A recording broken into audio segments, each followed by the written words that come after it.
Hello. So it's been a little over 2 weeks since my C&O adventure, and I have been talking with Rob, my SAG driver, about what we did really well and the things that we would do differently next time. So I'm going to make two videos. The first one will be what we did really well, what we would do again. And if you're planning on something like this, maybe this information can help you. And then the second video is going to be about what we would do differently. So the first thing we did really well was the start time.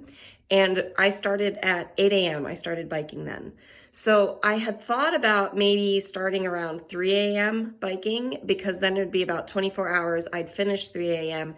and that means I would never go through a full night biking. But ultimately, I think that would have been a worse choice for me because I would have sacrificed 2 nights of sleep, essentially, because I would not have gotten a full or good night of sleep the night before the ride. So I would have started maybe a little sleep deprived, and then I'd go into the next night also very sleep deprived, being awake till 3 a.m. So the second thing we did really well was the stops. We planned them out about every 3 or 4 hours during the day and about every 2 hours during the night. At the nighttime, that's where it got a little sketchier with cell phone reception and just a little less inhabited. So kind of more in the middle of nowhere. And for safety, it being night and also it being more remote, I think every 2 hours was really good for checking in. Ultimately, did I need that? No, I didn't need food or water every 2 hours at night. But for safety reasons, I think that was really good. It made us feel very safe. And then Rob had this brilliant idea. He brought a traffic cone and he would put it on the trail wherever he was waiting for my resupply. And it was very easy for me to see that traffic cone.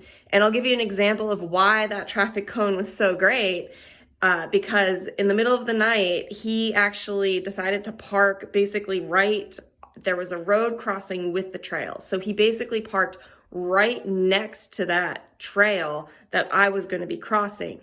And I knew the resupply points up to about a mile or two, but I didn't know exactly the mileage. And it was night, I was tired. I ended up missing the point and realizing it about 3 or 4 miles after the fact. And because he had parked on the road, he assumed that I would see the car. But I actually probably passed within 10 feet of the car. It was dark. I was tired. I didn't see it. I had been looking for the traffic cone. I didn't see the cone. So I literally just went right past my own car without realizing it and missed that stop. So that cone was amazing. Like whenever he put the cone out, I saw it and I knew to stop. And I'll talk more about that missed stop in the next video of things I would do differently. So another thing I think we did really well was choosing to go from DC to Pittsburgh, that direction, rather than Pittsburgh to DC, which is actually the common direction most people take. The reason I wanted to do that direction is just logistically, it meant that I did not have to drive to Pittsburgh the day before, stay in a hotel. I could sleep in my own bed, get a good night of sleep, and just literally bike out my door. And then in Pittsburgh, I just got in the car and went home. So it was a very seamless, easy transition.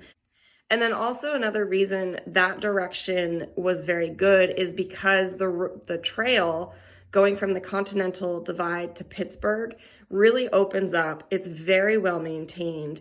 There is no water on either side of it. And the trail going into DC has water on either side sometimes. So in the dark, I'm tired. If that's at the end of the trip, maybe I could fall in the water if I take a wrong move. So Pittsburgh did not have any of that risk.